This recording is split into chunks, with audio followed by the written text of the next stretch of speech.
Hi, my name is Miriam Coffey. I'm an education specialist with Janome, and my Instagram handle is Coffey Quilt Lab with a Y, Coffey.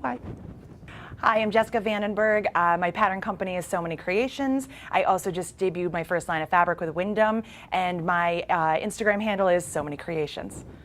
Okay, so Jessica, yes. If you were arrested, covered in thread, and were holding a rotary cutter, what would your friends and family would assume that you have done? Oh boy, there's so many places I could go with that one. I'm going to say, and honey, if you're watching this, I love you. They're probably going to think that I might have, finally cut up my husband and rolled him up in some old fabric and gotten rid of him. It's just one of those things. It could happen. I'm sure you're not the only one that feels that way. But I love you if you're watching. Awesome. How would you describe your sewing area? It's an absolute disaster. And I only say that because, I'm being honest. My house has been under renovation for, I'm going to say 5 to 6 years. I don't even know if it's considered renovating anymore. It's just a disaster. It's just the way of life at this point. I lost my beautiful room, and I have a 4-foot folding table in the corner of the living room where I sew with my dogs. But I have the TV, the good TV. Okay. So That's yeah, important. it's a mess. It's all the time. Yeah.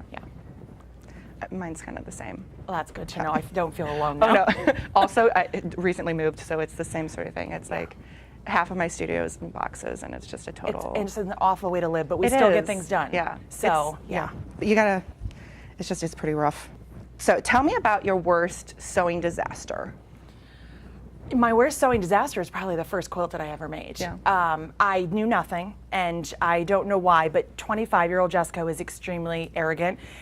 I'm not anymore. Most 25-year-olds are. Well, yeah. I mean, I look back and I'm like, okay, I wasn't alone. I think that I thought I didn't need a class. I didn't need instruction. I bought a book and materials, and I was like, I'll just make this. Yeah. Well, at least you bought a book. I did. That's like some. But I found direction. the easiest thing I could in the book to make, but I still didn't do it well because I didn't know how to cut accurately, and I did not know how to sew a quarter-inch seam. It was faux silk. Oh, Do you know what that's made out of? Yeah. It's polyester. Oh, yeah. Top, the highest loft batting that I could find because I didn't understand why quilts were thin. Like, that didn't make sense. Did it pill? Did it eventually pill out? No, because it went in the garbage because I skipped the chapter on quilting. Yeah. And so when you held the quilt up, the batting sunk to the bottom, and it was also poly on the back. So if you put it on your lap, you would just start sweating. So yeah, it was a disaster. But I stuck with it, and I still quilt 12 years later. So I'm excited. That's awesome. Okay, Miriam, what is the best sewing tip that you would like to share? I think actually just sort of the less you care about things, I think the better they turn out. And just kind of go with the flow. Let the process tell you what to do. I think the more people are concerned about, oh, this isn't perfect, this isn't actually, I think my done is better than perfect. I have a sign in my studio because I call myself a lazy perfectionist.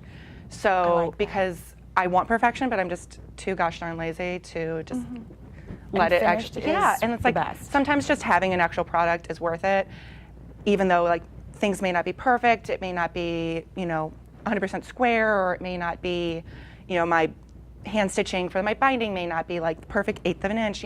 But I think just done is better than perfect, and just try not to stress about it because we're here to have fun, and if we're not having fun, why are we even doing this? I say that in every class I teach. I think that's an amazing piece of advice. Yeah. I'm full of them. Yes. All right. So what is the most difficult project you've sewn? I think when I used to do fashion, trying to, because I'm much more of a draper, I'm very much, like I said, and I kind of go with the flow with things, and having to take a draped product, like a draped garment, and then try to draft that, for me, that was the hardest part, because I'm mathematically challenged. So I just don't, I'm much more of a 3D person than a 2D, so trying to make a drafting patterns, my brain doesn't like it. So that would probably, trying to take a draped pattern into a draft pattern. I would imagine that would be difficult. I did that a couple times and did not enjoy the process, so then I paid people to do it. Much better. Gotta know your skills. And that's not one of mine. Now, I already know the answer to this question, but I don't know what the story behind Okay. it is. So does your sewing machine have a name? And is there a story behind it?